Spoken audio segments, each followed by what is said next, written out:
This is Rain Hamcast number 71, posted July 9th, 2022. I'm Will Rogers, K5WLR. Is our hobby relevant to most people in their communities? That's the voice of Alan Thompson, W6WN, Public Information Officer for the Dorado County Amateur Radio Club in Northern California. According to Alan, his Neighborhood Radio Watch program has about 400 members in Dorado County, spread across 5 distinct neighborhoods, each with its own GMRS repeater. Alan reports that his group also helped kickstart 2 other programs in nearby Amador County. Here's his first excerpt from his talk to the QSO Today Virtual Ham Expo in August 2021. It's called Radio for the Rest of Us. 70% of the population now has a cell phone as their only communications device. It's like we've made this deal with the devil, and now most of us depend on this one single device for all of our communications and even our very lives. The problem is that cell phones depend entirely upon a huge central point of failure system with billions of dollars of electrical, radio, and data communications infrastructure to prop it up. If any part of that infrastructure fails, the phone fails, and often there's no alternatives. This happens all too frequently with fires, hurricanes, earthquakes, tornadoes, floods, and many other natural and man-made disasters. Okay, so you might be thinking, Alan, I've already got this covered. I'm a ham radio operator. I'm trained in emergency communications. I know how to get by without a cell phone. So why not ham radio for everybody then? If it's going to solve all the problems here, these communication problems. Let's look at a couple of issues here with ham radio. Ham radio is great. We all know that. But ask yourself, how many of you have spouses, family members, friends, or neighbors who don't have a ham radio license? In case you haven't figured it out yet, most of these people are never going to trade their cell phones and get ham radio licenses. It's all about relevance. Is our hobby relevant to most people in their communities? Probably not. So let's think about this a little bit further. Everybody's favorite radio station is WIIFM. What's in it for me? What does this hold for me? Why should I invest my time, energy, and money into this thing? Related to that, the second most important radio station is WIIFU. What's in it for us? What's in it for my community, for my family? This is going to be something we need to think about in terms of how do we pitch any type of radio solution to non-ham radio users. Okay, so let's take a look at a few aspects of ham radio that might be getting in our way. First, let's talk about costs. So at the bottom of the barrel here, you're maybe looking at inexpensive, under $100 you can get into this. However, that's the figure that I told my wife that I paid for all my gear, and actually it's considerably more than that. I hope if I die that she sells it for what it's worth and not what I told her it was worth. But the sky is the limit when it comes to ham radio gear, isn't it? So this is maybe at the lower end of the extreme. You go up a few notches and then you get something more like this. Now, if you're like George Ulm, W9EVT in Washington Island, Wisconsin, the sky is the limit on cost. George, by the way, owns over 750 radios, and you can actually tour his facility there if you make an appointment. And all you have to do is just do a Google search on W9EVT, and you'll find all kinds of information about George. So we've got cost as a factor. Sometimes the entry costs to get a decent ham radio system are just beyond the interests of most people. It's just not relevant to them. You need to make a value proposition in order for them to spend the money on that radio. The other barrier to our hobby is you need to know something about electronics to pass a test to get a license. Most regular people simply aren't going to do that. So these two factors are hurdles that we have to overcome if we want to be relevant. We've got cost and also this technical component that we pride ourselves on, frankly, but not all of the citizenry out there sees it the same way. Now, one thing hams are good at is we can think outside the go box, can't we? And we can adapt to changing situations. So instead of trying to get people interested in the same things that we are, whether it's contesting or rag chewing or DX or moon bounce or whatever, maybe we might try shifting some of our focus more towards something that we all share in common with the general community, namely public safety is a pretty good one. I think we can all agree that that's high on everybody's list. Up until now, we've tried to mainly satisfy our public safety Jones with a focus on served agencies, right? There's an event. We show up at the Office of Emergency Services with a couple of handy talkies strapped to our belt and say, where do I sit? That's not going to cut it very well these days. Maybe we'd have more success shifting our energy and our attention towards the people who might benefit the most from our help. That'd be our family, our friends, and our neighbors.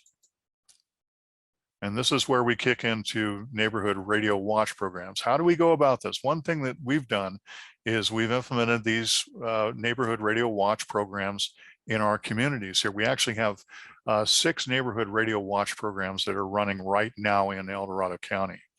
So what is neighborhood radio watch? Well, let's get a definition up here. A local neighborhood volunteer partnership between hams and non-hams that uses low-cost, two-way radios, ham radios, and scanners as a backup system when all else fails. There's that line, only now it's being used by a larger group of non-ham citizen responders, if you will. Why should we have all the fun? Let's get the general public in on our well-kept secret that radio works when all else fails.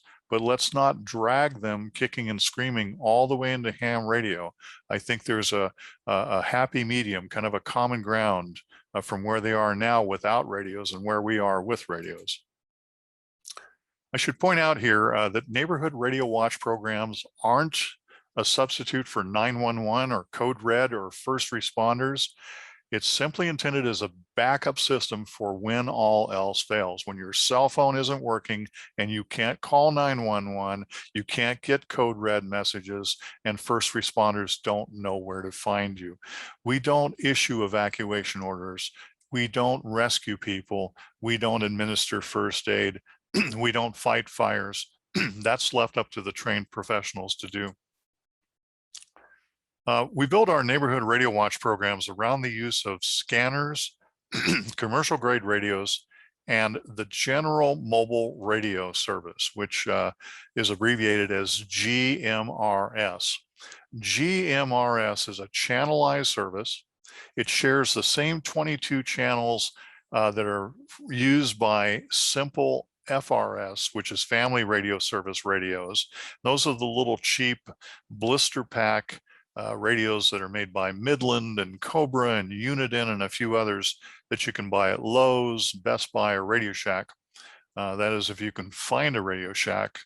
Now that's a sad story right there, but let's move on. So here's how to build a neighborhood radio watch program. At least this is how we did it. The thing about GMRS is it can also use repeaters, and it can run up to 50 watts on some channels, and that makes all the difference. The frequency range that it uses is 462 to 467 megahertz. So it's just above our 70 centimeter band. And the characteristics and propagation of GMRS are very similar to what we run into on 70 meters. So it's about as close as you can get to ham radio without requiring a test to get a license. Now, it does require a license, but the license is $70. It's good for 10 years, and one license covers your entire family, spouse, children, grandchildren, parents, grandparents, brothers, sisters, aunts, and uncles, whether they're living with you or not. And let's hope that all those people are not living with you, or it's going to be pretty crowded in there. Surprisingly, our ham radio licenses don't cover GMRS. You will need to get a separate GMRS license. And for radios, we get good used commercial Motorola, Vertex, ICOM, and Tate radios that come out of public service. They may be last year's model or a few years back. We recondition the handy talkies with new batteries, program the radios for each area's local GMRS repeater, and then we sell them virtually at cost. You'll notice there's not a lot of buttons on these radios. We like them that way. And the reason why is because we don't want our users to get intimidated or lost using their radios. When we program these radios, we actually lock down most of the buttons on the radio. We're only really interested in on, off, volume, channel up, down, and push to talk. And I know that might sound like heresy for us ham radio operators, but that's how it needs to be done with these folks. We need to keep it very simple. We don't want to intimidate them. We don't want to humiliate them. We want them to feel comfortable with this device in their hands. A good used handy talkie with a new battery, give you some idea of the cost. I mean, these radios new are $500, $700. Not cheap radios. They are really well built. They're very durable. If you drop them, they won't break. A good used handy talkie like a Kenwood TK 380 with a new battery go for as little as $75. That's pretty good bargain for a handy talkie with a 5 watt radio inside of it. Mobile radio with a decent mag mount antenna. Now you're looking at maybe 40 watt radio, $125 to $200. Really cheap. Base station radio, which is really just a mobile radio that you add a 12 volt power supply to and a outdoor antenna, maybe $200 to $300. By the way, do not buy Baofangs or Midlands or other radios that are advertised as GMRS only. They won't support some of the critical functions that we use, and we'll explain those in a bit here. We also help our people get scanners, and these are usually new scanners. Used market, we can't really find anything out there that we like because there's a special feature we always look for in any scanner before we recommend it, and that is a feature called fire tone out. Fire tone out, if you don't know what that is, it allows your scanner to stay quiet until it receives a special tone signature that's sent out by your local fire stations during an event. It may be one fire station. You may have 2 or 3 that are in your area, and you can program these scanners for those fire tone out signals so that it will stay quiet on the nightstand, on the dresser until there is an alert at one of these fire stations, and then it will wake up the scanner and it will wake you up. Then we also help our neighbors install antennas. In some cases, like if they want a base station, then we'll go out to their homes and we'll help them get that radio installed out there. And oftentimes we'll use just an existing, like a dish network or a DirecTV, HughesNet, or Viasat mount and cable that's already installed in the customer's house. I mean, all of us have those leftover mounts that are just sitting there doing nothing. And the 75 ohm coax, not a problem. The mismatch is not significant enough to really make any difference. Much easier just to go ahead and reuse that coax rather than trying to string around some new wire or some expensive cable like an LMR 400. You don't need to do that. And then let's talk about how we build a community radio program, kind of a building block, a diagram, if you like. At the most basic level, you probably have neighbors who don't even own radios. That's most of the neighbors out there, and a lot of them never will get radios, but maybe their next door neighbors will. Maybe their next door neighbors have a few just simple FRS radios around, family radio service radios, those blister pack radios. Those are compatible with GMRS, and they can be used in a neighborhood radio watch program. They just can't transmit to the repeater, but they can listen to the repeater output if they're in range. Okay, so this is the most basic building block of a neighborhood radio watch program.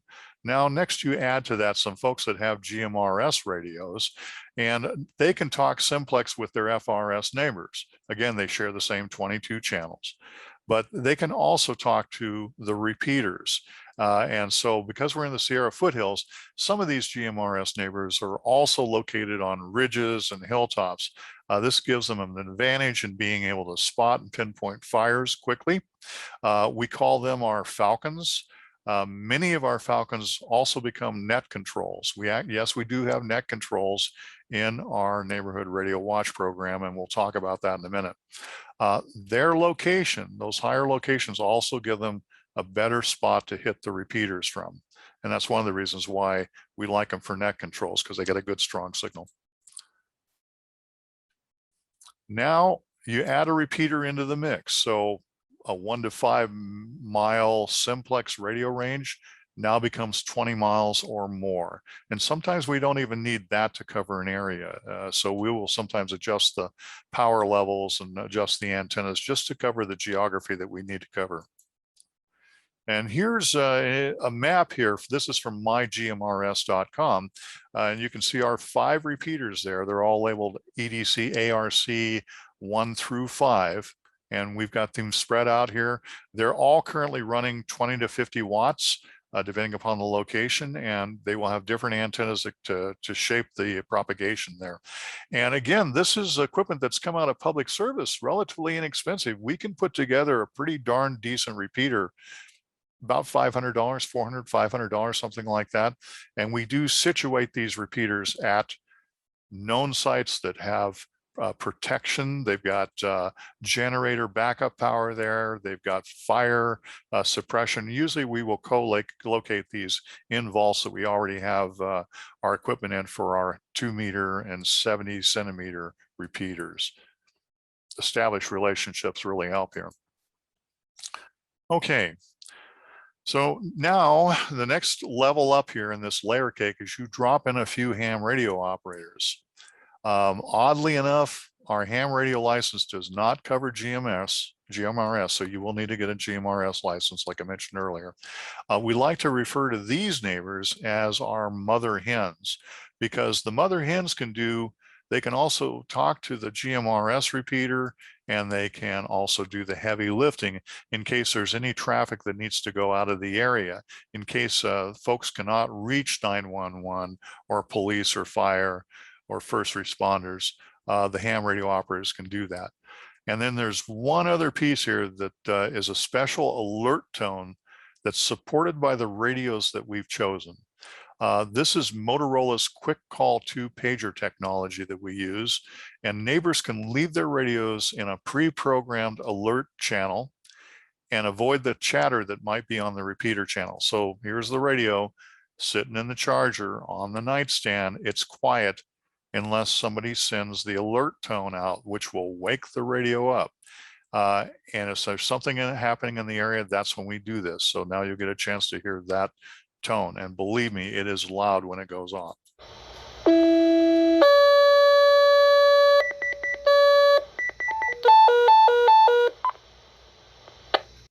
So that tells the radio's owner that it's time to wake up, maybe start the coffee, and then put that radio over on the repeater channel if they want to monitor what's going on in the area.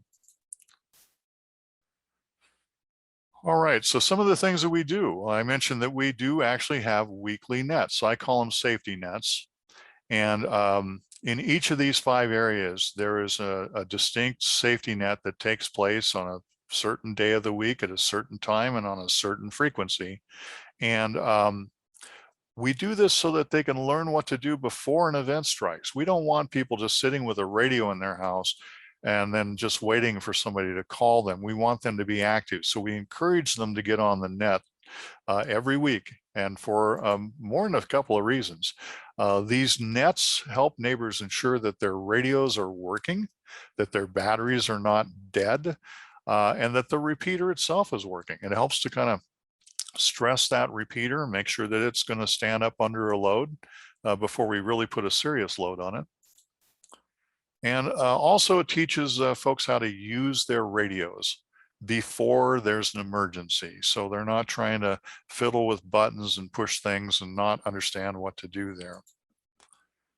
And every week we share information of community interest, things like upcoming events in the area, radio information, workshops. We do several workshops, fire safe tips, and then who knows, recipes, gardening secrets, items for sale, you name it.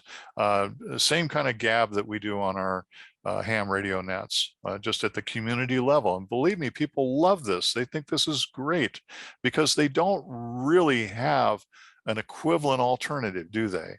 Even if they get on Facebook or nextdoor.com, it's not that immediacy. It's not that back and forth of hearing people talk. And you can't really, well, most people don't know how to do it, is set up a party line call with cell phones. So they can't have everybody all interlinked. Radio is the only way that we can do that. And what we found out is that this is actually kind of a community builder, that people feel closer to their neighbors in their community. They get to know them better than they ever did before they had these radios. We also conduct, as I mentioned, regular ongoing workshops, both online and in person. We'll do hybrids where we'll have some people come in, but other people will tune in online to do training, and we'll train folks on basic use and care of the radios and the batteries, how to behave on a safety net, what the role of the net controller is to be on that, how to use a scanner, understanding fire behavior, how fires move, understanding the incident command structure, which is starting to get a little bit sophisticated about how communications are handled, and fire resilience and lots of other topics. So in fact, you're in a workshop right now, as a matter of fact. So this is not too far away from some of the introductory stuff that we do with our communities to explain the radio program. Okay, so back to our slide, what's in it for us? As a ham radio club, why should we do this non-ham radio stuff? Why should your club do this non-ham radio stuff? We don't make any money from it. It's certainly a lot of extra work, and it takes leadership and many dedicated club members to support a successful program, to really get it up and running and just to sustain that program. And some would say community radio is not real ham radio, whatever real means. I'm not so sure anymore what that definition means, but here's a few reasons why we think this is a good idea, and we think community radio just might help ensure the future of our clubs and our entire hobby. Since we started the radio program in late 2019, our free organic publicity is way up. We're now averaging 3 to 4 articles per year in our local rag, the Mountain Democrat. And this just came up this week, and we're really excited about it. We are going to be meeting with a photographer from Time magazine who is flying out in a couple of weeks to do a photo documentary about our club and the Neighborhood Radio Watch program. We're really jazzed about that. We can hardly believe that that's happening. So a lot of big things here in store. Our community visibility in the community has never been higher. We're now being invited to host booths for free at many community events and fundraisers where we never have been before, like National Night Out, Homeowners Association meetings, fire safe workshops, and first responder meet and greets. We're being lumped into the same group with them. More events means more people see, hear, and join our Neighborhood Radio Watch programs. The more people we can get on the radio each week, the more secure and stable these community safety programs become. And the more everyone benefits as everyone shares the load. We end up having more net controls. We have more resources if there is an event to monitor social media, Twitter, Facebook, CHP, Sheriff's Office, scanners, et cetera, et cetera. Everybody is assigned a job during an event, just like we do with a ham radio emergency net. And there really is safety in numbers. We've now distributed well over 200 radios, and I believe we're closing in on about 300, and more radios are going out every day in this program. And we're now getting shout outs from our local city and county officials and recognition by police, sheriff, and fire. One of the county sheriff's deputies is also the head of our Office of Emergency Services, and he sits on our Neighborhood Radio Watch Advisory Board. And this is key. This is critical to our growth and our credibility in the community. And anybody who's going to start one of these programs, think about that. You need to get an advisory board, and you need to get some of these key people on there to lend credibility to the program. Our weekly on-air nets for our club and our club attendance itself, both online and in person, has doubled. We've had a lot of lapsed hams that have come out of the woodwork and said, hey, this radio program that you're doing in the community is really great. I want to be involved in it. I want to get involved in your club. Our membership is up, our dues are up. And this is a direct result of these neighborhood radio watch programs. It is just amazing how this has generated more hams for us. And donations of money and equipment are way up, way up. So it has all those benefits to it, which we didn't really foresee. I know I hear a lot of hams who say, you know, if we can just get the kids involved in ham radio, we can help ensure the future of our hobby. Well, I'm not so sure that we can do that very easily. I think it's better to first go after the parents and get them involved, because if you get the parents involved, the kids are going to be there with them. And community radio programs are one way to do that. The parents get it. They understand community safety. They understand the risk of living in a high fire environment like we have here, and they're looking for alternatives. People firsthand have experienced these cell phones going down.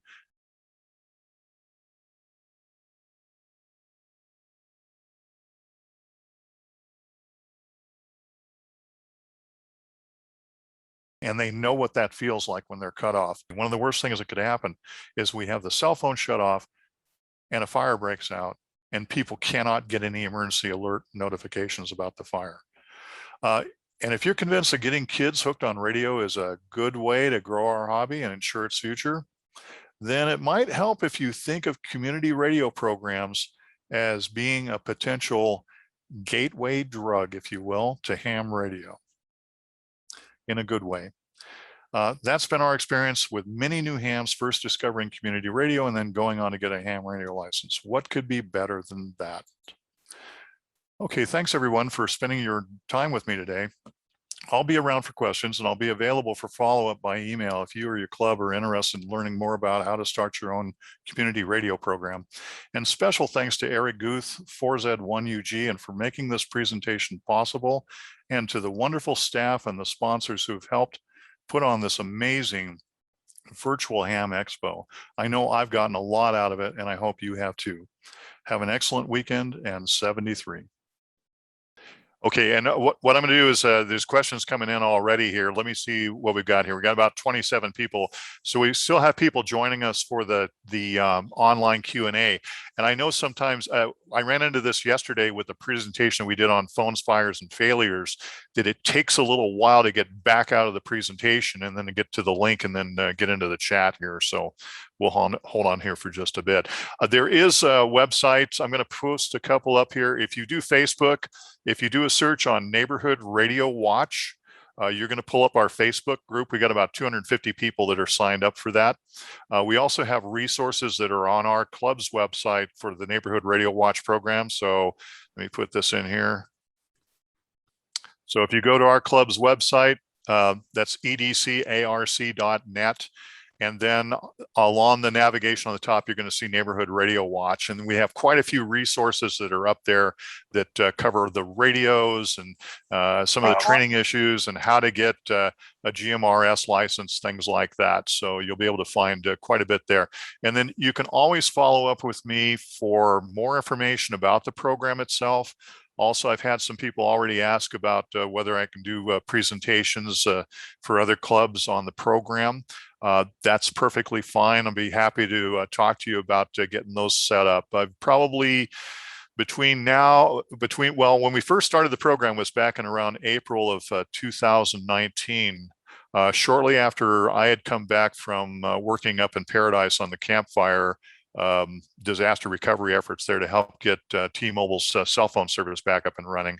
And that pretty much turned me into an accidental advocate for fire safety and communication safety. And that's where the concept of this radio program came from. So since then, I probably have done, I'm going to guess, maybe 100 presentations online over the last 2.5 years or so now. So I'm happy to do that, happy to spread the word and see these programs grow elsewhere. And it looks like we've got about 33 people. Are there other clubs across the country that have done neighborhood radio watch? Yes, actually, if you search for RRI, that's Radio Relay International. They've got some information there. There is a club that is in, it's on the East Coast. There's other ones that spring up that don't get a lot of publicity. I talked to a couple of people yesterday during the other presentation who have, they've started some community radio programs in their area. There is one in Berkeley and Alameda in the Bay Area, the California, San Francisco Bay Area, that operates regular nets every week. And what they're more concerned about they're concerned about fires too. They've had some terrible fires near Berkeley and Oakland and in the foothills there, but they're also concerned about earthquakes, and they're concerned about losing communication services in an urban environment. So it's a different environment, different situation than what we face here in kind of more of a rural environment where we are in El Dorado County. I should mention right now that where I am sitting at this moment is in the Reno, Nevada Veterans Administration Office.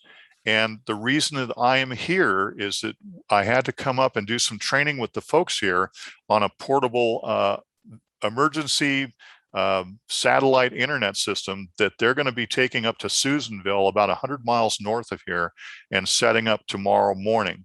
And the reason that they are hauling that terminal up there is it's going up to one of the VA clinics, is that they have lost internet and cell phone service in Plumas County and in Susanville specifically. There was the Dixie Fire, which you may have heard about, which is the largest fire now in California history, cut the fiber optic cable that was going up along the highway on 44 and severed the internet and severed the phone system, because these cell phone towers need to have internet in order to function. And in a lot of places, they don't have any kind of backup that is viable and sustainable. So that's what I'm doing here. This is a case in point of where we have a community that is now cut off without communications, without centralized communications like internet and phone service. And do the radios have GMRS type acceptance? Bob Hess, who is the president of our club, he's also our radio maven and our architect here for the technical aspects of the program. These radios they're out of public service. I don't know specifically that they are type certified for GMRS, but we are using them for GMRS. And because of the advantages that I mentioned in the presentation about the alert tone capability, the quick call to capability, and the fact that they don't have a lot of buttons on them, makes them ideal for what we're going to be using them for. Also, we're actually talking now about getting a business radio license and switching everybody from GMRS over to business radio. And it has a number of advantages, because then people will not have to get an individual GMRS license. They'll just be enrolled in under our business license umbrella. And also these same radios can be reprogrammed for business radio frequencies. All of our equipment is going to be forward compatible for that. There's also some issues with some potential interference. We've had occasional interference from the Sacramento Valley getting up into our repeaters, and vice versa. And so we want to make sure that we have kind of a protected system there and a clear channel for people to be able to communicate. How much do we charge for the radios? We charge at our cost. So we'll buy these radios. In some cases, we've gotten some of these TK380 Kenwood handy talkies out of public service through eBay. They flow out in the secondary market. So they might be a model that's 2 or 3 years old that has seen service with police, fire, sheriff, and then they just end up out on eBay. They probably dump them out the back door in a big box, and then somebody comes along and scoops them up, and then we get them, sort through them, make sure that they're working okay. The first thing we do is put in new batteries, because that's the number one thing that you're going to want to do on these. Don't even think about the battery that's in there being viable. Just go ahead and order a couple of new batteries for them. And then out the door, at cost, we charge $75, $85, $95, someplace right in there, just to cover the cost of acquiring those radios. And I'm still reading through the chat here. Unfortunately, I had a person who was going to be doing the volunteering for the monitoring the chat here for me, but he was actually stationed in Hong Kong, and he had a family matter that came up, and so he wasn't able to make it today. So just bear with me as I kind of read through here. How many radios are out there, and how many folks check in on the weekly nets? Great question. We've got about 300 radios that have been distributed, and we've got more coming in and going out every week. We encourage everybody to get on these nets, but not everybody does. Some people will just listen to the net. And of course, we have no way of really knowing that. So we encourage people to get on there. I would say that out of that mix, we're getting about 50% of the people that actually check in on a weekly basis. And just like you might think of it like with a ham radio net. I mean, you may have 100 people, 200 people that are in a club, but how many actually check in during that weekly net? So it's I guess it's a recruitment effort or a kind of a promotional effort on our part every week to, call up and check on people. We've actually had some folks that we had somebody just follow up with them by cell phone or by email, or even just walk next door if it's a neighbor and just check and see, is everything okay? Yeah, well, I've been out of town for a while, or the radio's not working, or whatever it might be. So there is some support efforts that go on after they get these radios. And by the way, we make sure that people have to get their GMRS license before we will hand them a radio. They need to at least make that commitment, make that much of an effort to get the radio. Otherwise, we won't sell them a radio. They've got to give us the license number. And let's see, not seeing anything about scanners on that site. Okay, scanners. If you look at the Uniden scanners, they're the only ones that we're recommending right now that do the fire tone out feature. And the one that I've got, and a real popular one because of the price point, is the BCT15X. That one runs about, if you shop around, you can find some deals. I think we just bought 10 of them for $150 each. And again, those go out at cost. We do this as a public service. People say, well, what's in it for you guys? Why are you doing this? Is this like Tupperware or Amway or something? And we have to say, no, it's community radio. It's emergency radio services. It's a voluntary effort on our part here to help keep our community safer.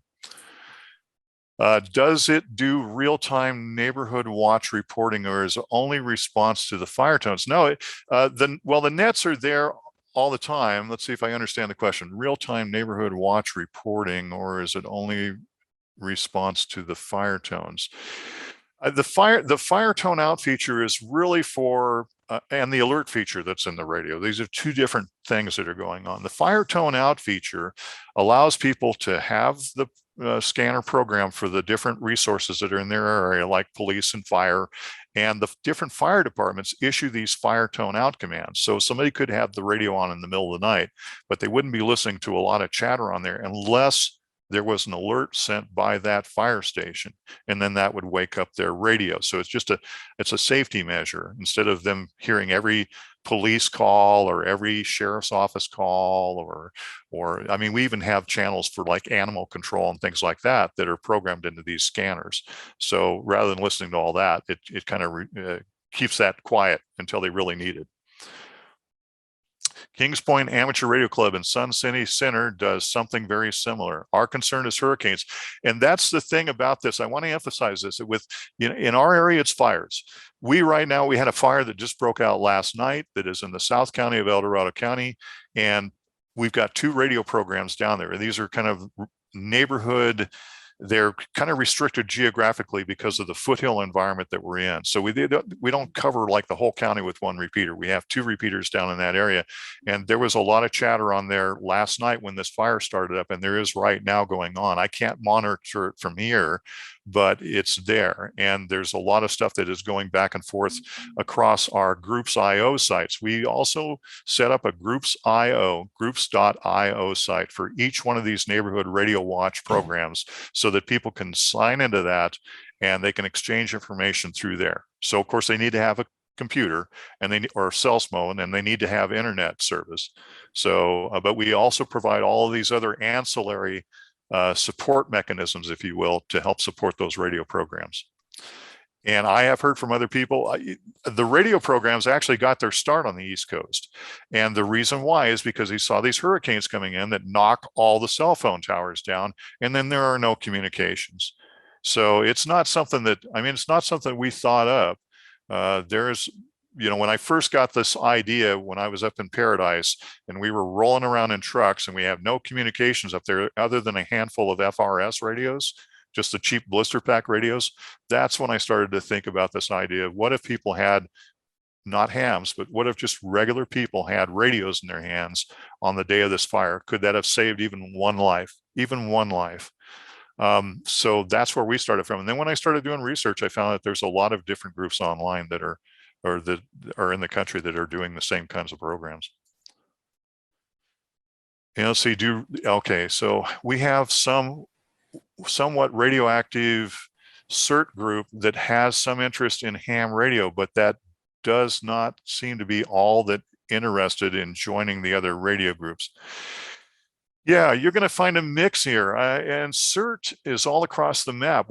In El Dorado County, we have a really moribund CERT program. It's just has laid there and nobody has done anything with it. And we're trying to get something like that going. And I know in some of the CERT programs, like the one that is in Berkeley and Alameda, that they have a lot of crossover with FRS radios and GMRS radios between CERT and just the general neighborhoods up there. Also in Portland, there's a pretty active program there where they actually have all these mobile, these kind of like big boxes on wheels that they can roll these out in a hurry if they have in their case, it's an earthquake. That's what they're worried about. The earthquake is going to cut communications. And so they have these mobile boxes that have a complete emergency shelter in a box, if you will. It has a 10 by 10 pop-up and a couple of chairs and tables and radios. And then those become kind of like neighborhood connection points where people can go to get information about what's going on in the neighborhood. So, and that's tied in with their CERT program. So if you look for Portland CERT and also Seattle CERT, and you'll find some information on that. Okay, let's see what else we've got here. What scanners? Okay, recommend. All right. Okay, I think we're through most of the questions that are here in the chat.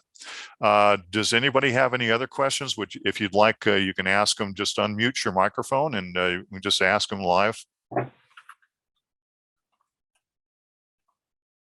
Yeah, this is Frank Allen. What work? Can you talk a little bit more about the radios you get in it beyond the battery?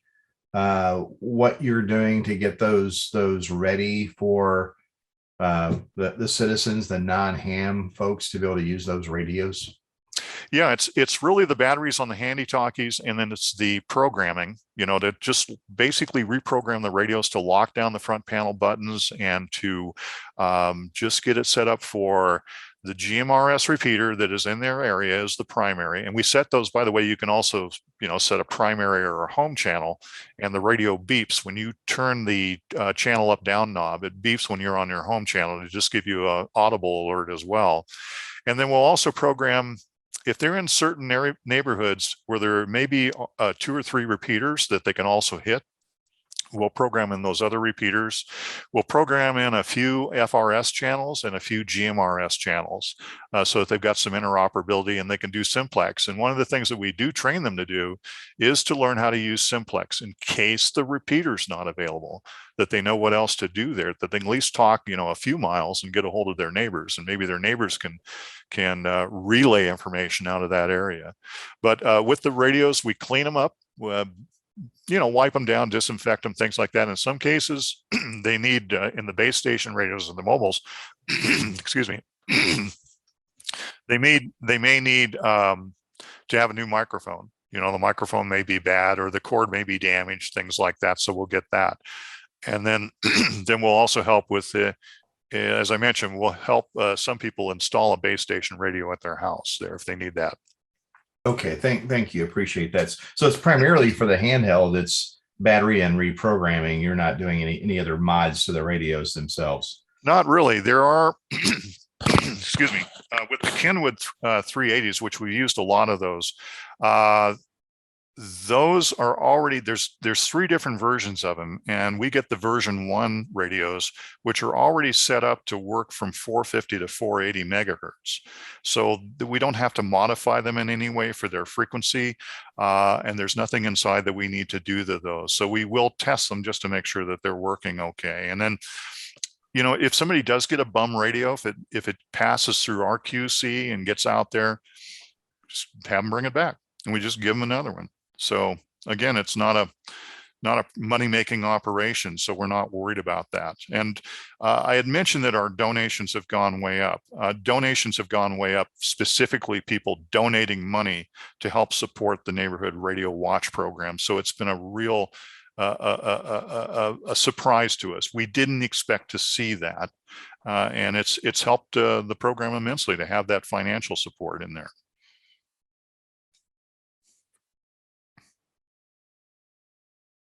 Okay, any other questions? Do we charge membership dues? That's a great question. You mean for the Neighborhood Radio Watch program? No, we do not. We don't charge any membership dues. Again, this is just a safety program for the general folks out there, and we don't want to set the barriers too high for them. So it's enough of a barrier that they need to get a GMRS license at $70. And some people kind of balk at that. And we say, well, okay, in some cases we've given people radios, we've donated the radios. In some cases we paid for their license fee. It's on a case-by-case basis, and we'll make some exceptions. And in some cases, somebody will just have a couple of FRS radios and they'll just say, no, I'm fine with this. This is all I want to do. Now that I know that the radios I purchased last year for a camping trip already work with this program, I'm not interested in going any further. So we don't, we try not to be radio cops with this. We try not to put a lot of rules and regulations in place because that is going to scare people off. They just won't put up with it. So, and we have had a lot of people that came through and said, this radio stuff is really interesting. Tell me more about what you guys do with ham radios. And then that opens a whole nother door for communications. But now they've had a chance to try it out, explore the system, get some idea of how it works. And then now they want to move on further. That was also a surprise. We didn't expect that when we started this program. It wasn't intended to do that. Hey, Alan, Frank again. Do you have either a more detailed presentation or a white paper? If somebody wanted to take this, a lot of what you've said has been verbal. There's I've gone through the website here. There's some information out there, but is there something that would be just a white paper or a more detailed presentation that goes about, finding the equipment, what you do with it, how you set up the net? It's kind of a little more detail. If there were a club that wanted to stand up something like this in their neighborhood, that you'd point them to that they could use. Yeah, I've got some recordings of some presentations. A lot of them need to be edited down. This one done for QSO Today is, some of you probably understand that they had to keep this really short. So this is a 25-minute distillation of a longer presentation that I've done. And it actually kind of lights the way for me to pull something together more comprehensive. But I have done longer presentations. Also, if you go to the edcarc.net website under Neighborhood Radio Watch, there is a section there that has links to the different brochures that we have. We've got 5 or 6 different brochures that have support information in there. One is how to get a GMRS license. One is called Neighborhood Radio Watch 123, which explains how people need to get the license first, and they get the radio, and then they get on the air. So those types of materials are available. As far as a real comprehensive wiki of Neighborhood Radio Watch, we're probably not there yet, but it's something that I'm working towards. In the meantime, I've just been doing presentations ad hoc for clubs that are interested in the program and want to know more, because I cannot fit all the information into one presentation. It has to be driven by the interests and needs and capabilities of the individual clubs as to what information that they want. Yeah, thank you. I just did find that documents and brochures page, so there's a lot of great information there. Is there the ability? How does this tie in, or could it or should it tie in with Aries and then the other authorities in terms of trying to, I almost look at this as the storm watchers that are out there. Hey, we see this. How are you making sure that it gets up? I guess the hams at the top of your hierarchy, if you will, would then know how to pass that over to the authorities. Could you speak to that a little bit? Yeah, that's why we call them mother hens. We feel like the mother hens are the link between the citizen responders that are using these radios and the served agencies that are out there, so that if they can't, I mean, they don't know who to communicate with in the first place. So, hopefully we're a little more spun up on that, and we can do some of that heavy lifting to get that communication established: police, sheriff, OES, fire, and so on and so forth. And then Aries can play a big role in this, and we haven't really explored this, but I can tell you that some of the mother hens are also Aries members, and that this is starting to it's starting to get more heat and light with our Aries groups that are in the area. One of our section emergency coordinators is right in Sacramento, about 40 miles away, and we're in regular contact about this program. He's aware of it, and he's interested in what we're doing.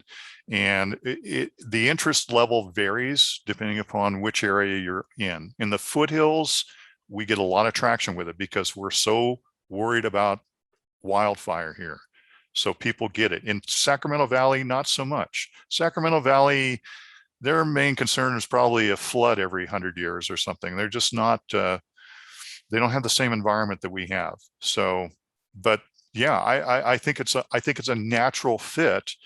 One of the things that we've run into too is that, some ham radio operators are just saying, well, this is GMRS. This is not ham radio. Why should I even be involved in it? But I think the landscape is starting to change because, we're getting more pushback, or we're getting less traction with the served agencies, because in a lot of cases, the served agencies are all over this. They've got their backup communications in place. They've got repeaters set up all over the place, and they're not as reliant now on ham radio operators coming in to save the day. And I mean this in a real positive way. We need to have these first responders. They need to be resilient. They need to be durable. They need to be able to serve the communities. What we're concerned about is that the people that are just the average citizens out there, that they're kind of like left out of the picture in some ways. And so that's what we're trying to address. A couple of questions came in here. Radio relay for neighborhood radio watch. Exactly. Are the repeaters linked? This is great. We would love to link these repeaters. Technically, the FCC spec for GMRS does not permit this, but we think that this is something that we could go back to the FCC and petition from a public safety standpoint and get that changed to make that possible. So we would love to do that, and we probably could do it, but we have not yet.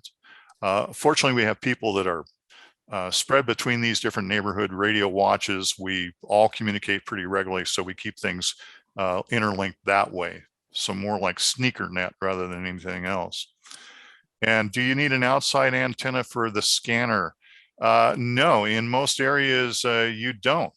But in some areas you might need an outdoor antenna. So again, this varies. Same thing with just the radio watch program itself. Some people need to have an outdoor antenna because they're in a fringe area. It's hard for them to reach the repeater using a handy talkie sitting inside the house.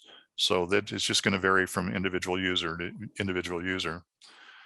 And how much are the scanners? Somebody said they might have missed that. Okay, the BCT 15Xs are about $150 to $190. Just shop around. Sometimes you can get a deal. We had one of our club members that bought 8 of them the other day, and I think he got the price down to $150 because of a bulk purchase. And then again, we just turn these around and we resell them to our community for the same price we paid. And CERT, can they get one license for the entire group? I don't think so. If we have a business license, that's why we're going to go that route. But a business license is expensive. It's a few $1,000s. And I know that Bob Hess, the president of our club, has been working on that. He's also been working on getting our 501c nonprofit officially in place, because just the change in the landscaping here with the donations and so on has kind of forced us to do that. So we're at this point, we're not for profit, but we're not a certified nonprofit. And let's see, how many? Okay, I've got that. Just bear with me, folks. I'm kind of scanning down through here, and we're coming up on the top of the hour here. I know that they'll let it run over a little bit. Somebody posted a link for SeattleEmergencyHubs.org. So if anybody has access to the chat information over there, there's some great information in there. Make sure that you visit that and get that information. And I mentioned early on at the first part of the Q&A that my email address is up there right near the top, so you can always get a hold of that. Hasn't the GMRS license fee dropped to $35? As recently as last week, believe me, I go in there and I check it every week. It had not dropped to $35 yet. It is going to drop to $35, but it's one of these things that has to kind of officially go through channels and bureaucracy before it finally is officially enacted upon, and then that'll happen. Personally, I just don't bring it up with people. I tell them what the current price is, and I don't say, well, listen, and if you wait maybe 3 months or 6 months or a year, maybe it's going to be $35. I don't even go there with that. It's not productive. It's just going to confuse them. It's just going to delay them. Even at $70, it's a pretty darn good buy when you consider that it covers everybody in your extended family, whether they're living with you or not. One license, 10 years for any number of folks. So I don't want to create more barriers by telling them, oh yeah, just wait till it goes to 35, because they may wait till next year. Yeah, okay, and then Mark Logan had posted the link to the brochures and documents. Thank you. Our neighborhood program is part of our county's Oxcom group. Okay, that's from John. Great. John, follow up with me. Let's all stay in touch. I really am interested in what other people are doing about these programs, because I got to tell you, when we started doing this, we had no idea what we were doing, no idea whatsoever. And so it's really good and constructive to hear from other folks that are doing the same kind of program, as we share notes all the time. And it's the high tide lifts all boats in this case. There is safety in numbers. I can't say it enough, but that's not just in terms of these community radio programs. You need to have a kind of like a critical mass of people that are participating in these community radio programs, but also we need a critical mass of hams and ham radio clubs that are participating in these programs to really grow this into where it belongs.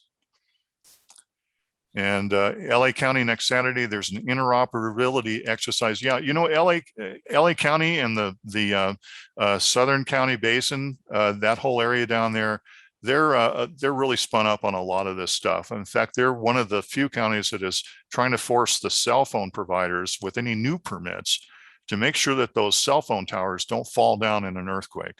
So they're being built to some more stringent building requirements because they see the problem there too. And until this problem is fixed across the country with these cell phone providers who just don't seem to be interested in spending the extra money to harden their sites, to keep them from falling down, to keep from losing power, and to keep from losing internet, we're going to continue to have these problems in different forms all the way across the country. I mentioned it in the phones, fires, and failures presentation yesterday. The telco industry spends a whopping $320,000 a day on lobbying efforts to prevent legislation from being pushed through that is going to affect their business model and cost them more money. And that's why they're not compelled, they're not regulated to have a certain amount of minimum backup power across the US, because they fight those types of efforts every time that they're brought up. And they're brought up every time after a disaster when the cell phone service fails. So and LA County has taken a lead in trying to get that mitigated down there. Let's see, $170. Okay, so somebody wrote that, I guess this is for the scanners, Mark, $170 at ham radio outlet right now. Yeah, BCT 15X. Okay. Yeah, good information. We're doing a program using mirrors radios for neighborhoods with a ham radio backbone to get out of the neighborhood. Have had a lot of interest from people close to last year's fire, and that's from Ken or Karen, I'm sorry, Karen, I can't see where you're located, but yeah, we looked at MERS too, and there wasn't really a reason why we didn't use MERS. It's just that because of the environment, we're in a hilly environment, a lot of canyons and ravines and stuff that we just felt the repeaters tended to cover the area better. And I don't believe MERS uses repeaters, but I could be wrong on that. So we went with GMRS because of the repeaters, but also the 50 watts.